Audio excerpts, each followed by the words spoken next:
welcome to another edition of Badger Blitz TV, your Rivals.com destination for all things Wisconsin athletics. From the recruiting trail to inside Camp Randall Stadium to on the court at the Kohl Center, I'm Matt Perkins, joined, as always, by Rivals.com national recruiting analyst Clint Cosgrove. Good to see you as always, buddy. Hey, Perko, great to see you, man. You've had a wild day, huh? Been a pretty big day. Yeah, been a pretty big day here. But I'm excited, as always, to chop it up, talk a little bit of recruiting, and we're just going to dive right into it.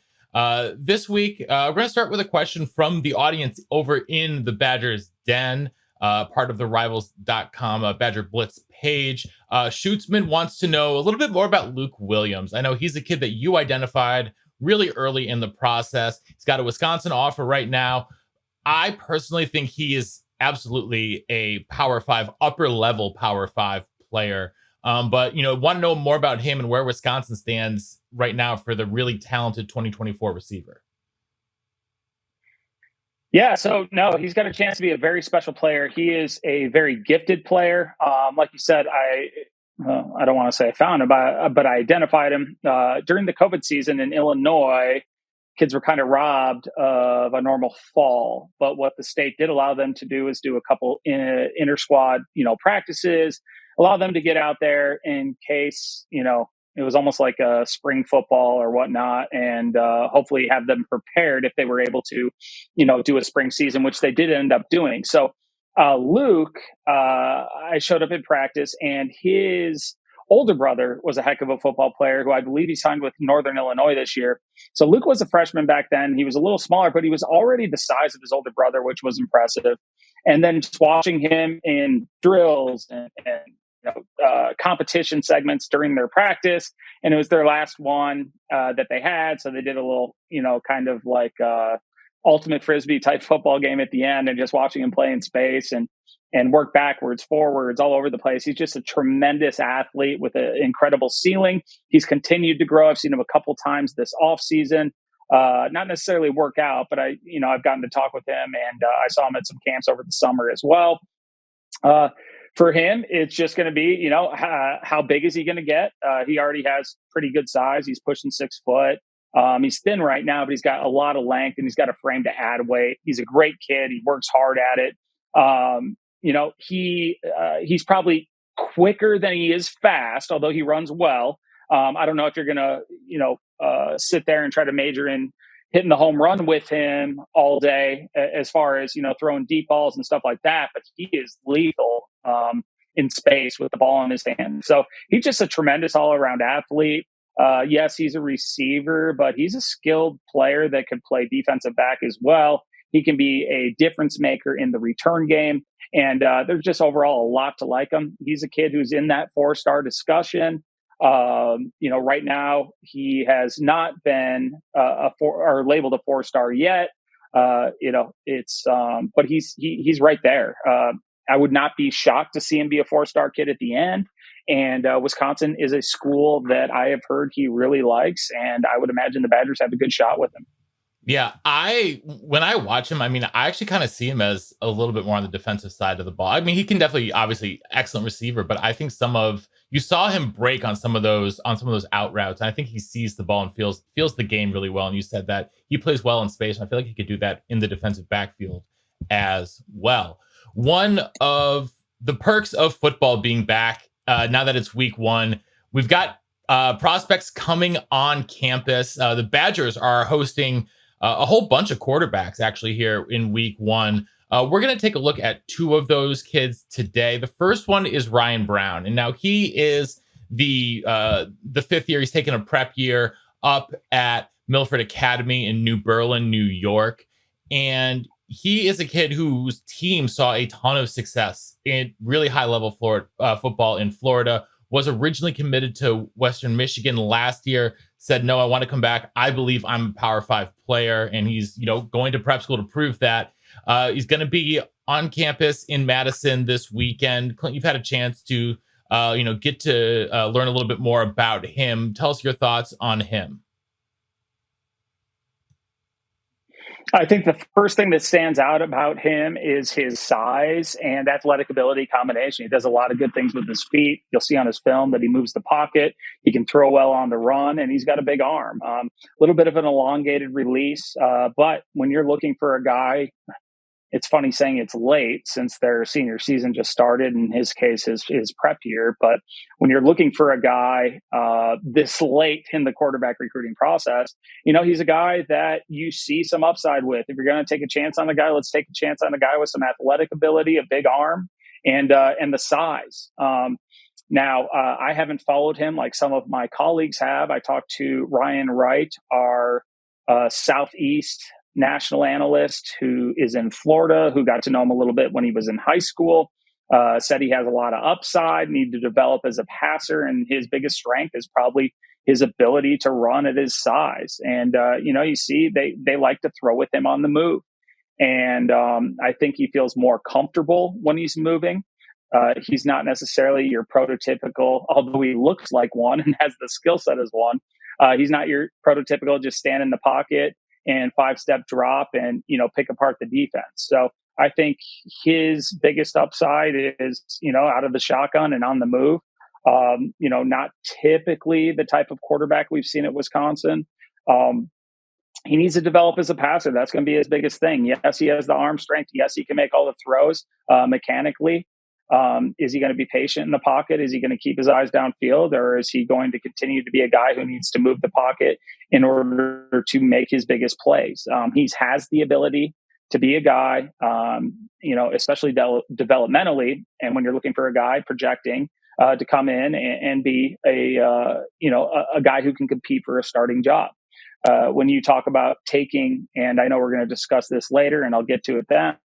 But if you're talking about really taking 2 quarterbacks in this class, there's something in that aspect that I do like about him. And I'll cover that when we do talk about that part a little later on. Well, definitely. So let's move then to talking about a second quarterback who's going to be on campus, and that's Jerry Kaminski, the in-state kid who's currently committed to North Dakota, not North Dakota State, North Dakota. Important differential. I mean, for North Dakota State fans, especially, I would imagine. However, he's for North Dakota State fans. Yeah, well, so he is a kid who has a really interesting athletic upside. I think you see the athleticism with him there. And I think one of the things that I noticed both watching the highlights from Kaminski, the highlights from Browne, both these kids are in the shotgun like exclusively. And when you come to Wisconsin, you're going to be under center. You're going to be running a much more pro style. You're going to have to actually do proper, 5-step, 7-step dropbacks. And that's one of the things that I don't know how easy that is to translate, to learn. It's going to be different for everybody. I'm not a quarterback guru, so I can't answer that. But that's one of the sort of the things I've been picking up watching more and more of these quarterbacks. Yeah, I mean, fewer and fewer teams are not operating out of the gun. I think any high-end quarterback needs to have the ability to do both. And even though you don't see it on film, Kaminski, he's a coach's kid. I've seen him a lot over the years. He plays for a Chicago Midwest Boom 7-on-7 team. Really good in that. And I believe I've seen him take snaps under center. I think he'll just be just fine with that.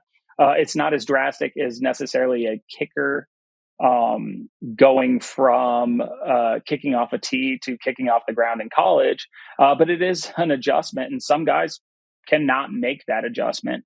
I think of Joe Burrow in one. He had been kind of wide open, spread shotgun his entire life, goes down to LSU his first year. His under center doesn't have a lot of success. They bring in a wide open offense. He plays out of the shotgun and wins a Heisman. So that's a very drastic example, but it can be an issue. But Wisconsin, they have the ability to go out of the shotgun, and as good coaches do, I'm sure they would find a way that if they had a stud behind center and he couldn't necessarily take the snap every single time, you would like to think that they would adjust and play to those strengths. But Kaminski, he's a very interesting prospect. And the reason I brought him up originally is when you look at what is left out there, and we kind of talked about it, and you brought this to my attention. What is it? No 5'6" and aboves. That is correct. Pretty much That who is have correct. committable There are offers. no there's Yes. no one above a 5'6" that does not have a verbal commitment at this point. Yeah. So, and when you look at the film, he's extremely productive. He sees the field well. He's got a strong arm. He can make all the throws. He, he doesn't necessarily. He's like a bigger kid. He's He's listed not a guy. 6'2", 200 is what he's listed at. Yeah, and I think he's probably bigger than 200. I mean, he's a pretty big kid. And I personally like he his feet in the pocket. I think he does a really good job of just staying on balance in the pocket. And you see him, keeping his feet active and shuffling, but never losing his balance. Yeah, no, he's a technician, that's for sure. There's some things that I'd like to shore up. He does have a little bit of a long release. I don't know if he's a baseball player or not, but there's a lot of players like that. And even though it's a little elongated, it is relatively quick, and he gets the ball out. He can make all the throws, like I said. And being a coach's kid, he grew up around the game. He sees the field. There's a lot to like about him. And then you talk about his ability to run. You don't want to major in that with him, but he does have the ability to not only keep plays alive with his feet, but he scrambles with his eyes down the field, and he can find open guys. And he just, one of the biggest things with the quarterback is the level of confidence that they play with, which he plays with a high level of it. He believes in his skill set. And, he knows where to go with the ball. Like, he understands defense, he understands coverage. And the reason, I was kind of touching on before that I see Kaminski as potentially a guy that Wisconsin wants to look at, because what does it serve you to go and stretch on a kid that you might not know a ton about from a different state when you've got a guy who's probably in that wheelhouse right down the street, who understands the pride of playing for Wisconsin, who we know is a good kid, who is a smart kid, who is a dependable kid, who's going to put the work in, who has pride in staying home. And if you are desperate to take a quarterback, I think you take the guy who's going to give it his all and want to win for his state and loves the team, versus stretching on a kid who knows nothing about Wisconsin football, who might not be able to play anyways. So to me, Kaminski is a kid that they continue to evaluate, especially if there is a quarterback need and they can't flip anybody, don't choose to get a big time player, or can't get a big time player from the portal. Kaminski is a guy that they seriously need to look at, just based off of his size, production, and background and character alone. Yeah. And I think they're also going to be keeping an eye on Chase Spellman, who's also a pretty talented kid out of the state of Wisconsin, who was injured and missed pretty much all of last season, as well. So he's a kid who I know they like the frame on, but I agree with you on Kaminski. I can definitely see the overall athleticism upside and the complete package being, able to compete at, a Big Ten level. But, one of the things that people also want to hear about in the Den is sort of the pros and cons of taking two quarterbacks in any given cycle, taking two scholarship quarterbacks in any given cycle. The old adage, you have to have one every cycle, but what would you say are the pros and cons as a program to taking two? Well, pros, it is the lifeblood of your program. I don't care if you're Wisconsin or, Mississippi State, where they're going to throw it 60 times a game. The quarterback is the face of the program. They're the leader of the team. They're the one who's bringing you in and out of the huddle. They're the one who sets the example. They're the one who has to know not only the quarterback position, but every other position on the field. And it is a position that players rally around just instinctively. The quarterback is supposed to be the guy. So if you have a quarterback room that is shallow, or that you don't believe in, or maybe doesn't have the leadership that you need, that is not a position where you can, like offensive line, you can have maybe an average guard if everybody else is good, who doesn't have to be a leader. But at quarterback, you need to have more than one guy. Obviously, you got to have the top guy who's the face of the program, who leads the attack and people follow. But you've got to have, those guys take a beating. You've got to have another guy in that room who can command the room and step on the field and earn respect. And there isn't necessarily an elite quarterback on the roster right now outside of, Mertz. Mertz has elite talent. He's shown to be elite in individual games, but his full body of work hasn't necessarily been that. So you want to bolster that room in any way that you can. And if you only take one and it's a guy that you're taking just to take, chances are they might not end up being the guy. So, as important as it is to have one of those guys in each class, if you're gambling on a guy, you might as well gamble on two because you're going to miss somewhere else, anyways. And if you've got two guys who you think have a chance, and typically one of them is going to at least be serviceable. Now, the other thing that is positive about it is I remember one year when we were at Dartmouth, we took 5 quarterbacks. Now, one or two of them ended up playing quarterback. So I love a quarterback that can potentially play a different position. You look at an Owen Daniels, Pro Bowl tight end, came in as a highly touted quarterback. I was in the same class as him. He's a good friend of mine back then. The guy had a cannon for an arm. He actually played as a true freshman at quarterback when we were at Iowa, and then ends up being a tight end, an elite one at that.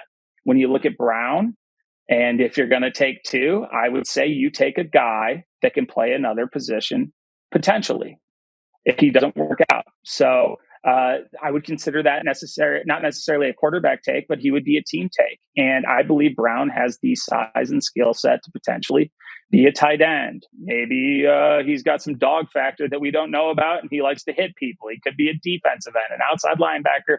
But you look for a guy who can at least bring value to the program if he doesn't pan out as a quarterback. And sometimes that can be as the best scout team quarterback who gives the best look and is athletic and can do a lot of things for the program. And I think he's a guy that can do that. So whereas Kaminski, he's most likely going to be a quarterback and a quarterback only. But with him, it's a safe take in the sense that he's going to be able to at least be serviceable. I don't care what level he's playing at, Big Ten, MAC, North Dakota. He's going to be serviceable. He's going to know the playbook in and out. He's smart. He's tough. He's dependable, and he's a guy you can rely on. And Browne, you know what? A high upside if everything pans out as a quarterback. If not, he can play something else. So I think those are the upsides of taking a quarterback. 2 quarterbacks. If you take 2 and one of them can't play another position and one's not a high character, smart, knows where to go with the ball coach's kid, that's where you can get yourself in trouble because you're losing out maybe on another position of need and you're stretching just for the sake of taking a player at a position, especially in this day and age when there is a transfer portal that is loaded with good football players, especially guys who's going. Yeah. And 45% of I think 45% of Power 5 starting quarterbacks are transfers. And that's why Ohio State usually has 3 first-round draft picks on roster. They can't all play at once. They're going to go somewhere else to play.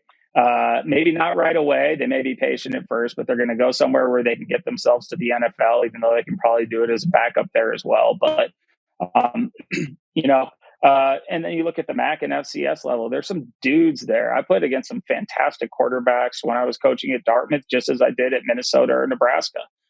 Quarterback is a position where, people get so caught up in the size, the skill set, the one thing that I've seen at the quarterback position, if a kid isn't accurate when they're younger, they're not all of a sudden going to become accurate when they're older. Josh Allen might be an example of that, but it was more that dude was just so much better than everybody around him and had such a cannon that, he was playing with a lower level of player than he probably should have been. And once he had the guys around him that were able to play at his level, his accuracy really leveled out. But that's the one thing that you don't see guys who complete 40% of their passes become an 80% complete guy, at the next level, unless everybody around them is dropping it. So those are my takes on the, taking 2 quarterbacks. And, if I'm going to take more than one, unless it's a must, we need somebody to play tomorrow, I'm taking a guy who can play another position as well if he doesn't pan out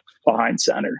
Definitely. All right, Clint. Well, thank you as always for the insights. We will be back again next week with more recruiting talk here with Clint. Make sure to send us your messages. Tell us what you want to hear about in the Badgers Den. And subscribe to us on the Badger Blitz YouTube page. Leave us a like.